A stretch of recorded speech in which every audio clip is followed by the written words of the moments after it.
Whenever people ask me, what should I take? Which is one of the most common questions I get. What supplement should I take? What drugs should I be taking? What things should I be taking?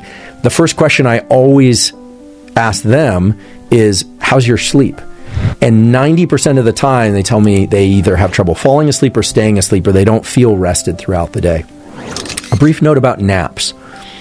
Naps, provided that they're less than one ultradian cycle, provided they're 20 minutes or 30 minutes or even an hour, can be very beneficial for a lot of people. You don't have to take them, but many people naturally feel a dip in energy and focus late in the afternoon. In fact, if we were going to look at wakefulness, what we would find is that you get that morning light exposure, hopefully, your cortisol goes up, people start feeling awake, and then around 2 or 3 or 4 in the afternoon, there's a spike in everything from alertness to ability to learn. Some metabolic factors drop, and then it just naturally comes back up, and then it tapers off as the night goes on. So for some of you, naps are great. I love taking naps. Some people, they wake up from naps feeling really groggy. That's probably because they're not sleeping as well as they should at night, or as long as they should at night, and so they're dropping into REM sleep or deeper forms of sleep in the daytime. And then they wake up and they feel kind of disoriented. Other people feel great after a nap. So that's another case where, just like with caffeine, you sort of have to evaluate for yourself. Okay, so naps are going to be good for some people, not for others. I personally like to take a nap around 3 or 4 p.m. But there's a practice that I've adopted in the last 5 years that I've found to be immensely beneficial that is sort of like napping, but isn't napping. It's a thing that they call yoga nidra. Yoga nidra actually means yoga sleep, and it's a sort of meditation that you listen to. Meditation and yoga nidra scripts have been immensely helpful for me in terms of accelerating the transition to sleep. So they involve taking a few minutes, 10 to 30 minutes or so, just like you would for a nap, and just listening to a script almost passively. And it has you do some particular patterns of breathing and some other kind of body scan-like things that can really help people learn to relax, not just in that moment, but get better at relaxing and turning off thinking in order to fall asleep when they want to do that at night.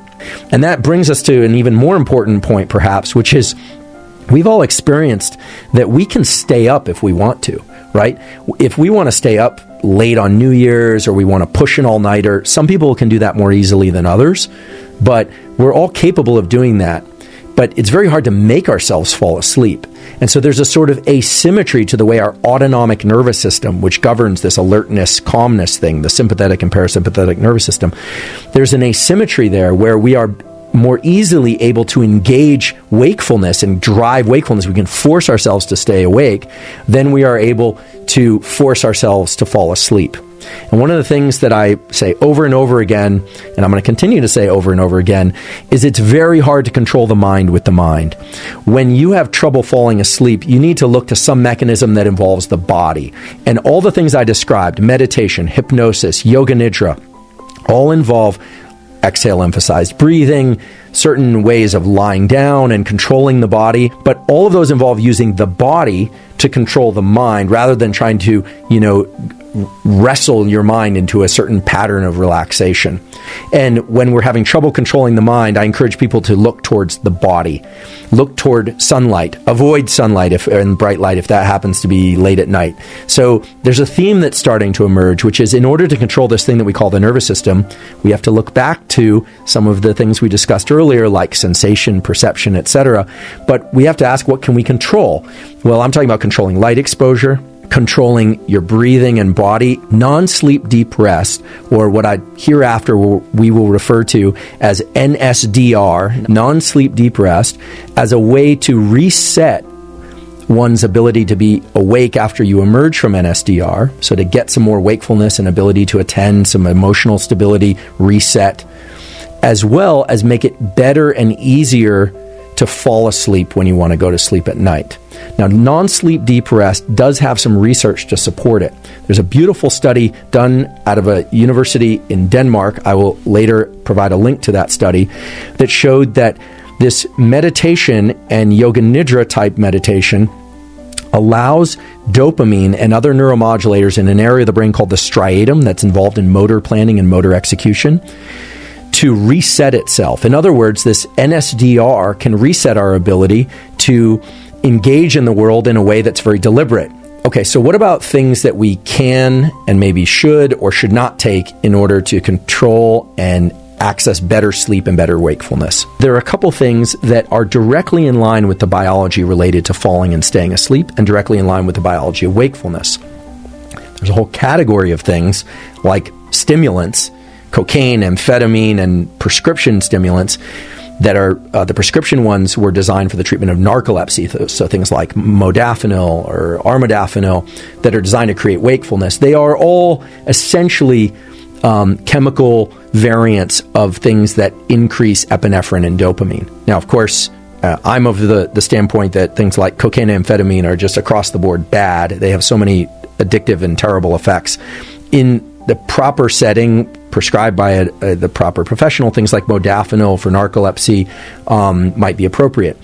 I know that a lot of people out there take Adderall, even though they haven't been prescribed Adderall, in order to increase wakefulness. That is essentially, it's illegal for one, but it's abusing the system in the sense that you're pushing back on the adenosine system slightly differently than you do caffeine. It will make you feel more alert. There tends to be a heavy rebound, and they do have an addictive potential. There are also some other effects of those that can be quite bad. But there are some supplements and some things that are safer, certainly safer, and that in cases where you're doing all the right behaviors, you're exercising and eating correctly, and you're still having trouble with sleep, that can be beneficial for falling and staying asleep. Now, I want to be very clear. I am not pushing supplements. I'm just pointing you towards some things that have been shown in peer-reviewed studies to have some benefit. The first one is magnesium. There are many forms of magnesium, but certain forms of magnesium can have positive effects on sleepiness and the ability to stay asleep, mainly by way of increasing neurotransmitters like GABA. There are a lot of forms of magnesium out there, but one in particular is magnesium threonate, Threonate, which you have to check to see if this is right for you. Check with your doctor. The other thing is theanine, Theanine, theanine. 100 to 200 milligrams of theanine, for me, also helps me turn off my mind and fall asleep. Interestingly, theanine is now being introduced to a lot of energy drinks in order to take away the jitters that are associated with drinking too much caffeine or with some other things that are in the energy drinks. So just a consideration. Again, I'm not here to tell you what to do or not do, but just want to arm you with information.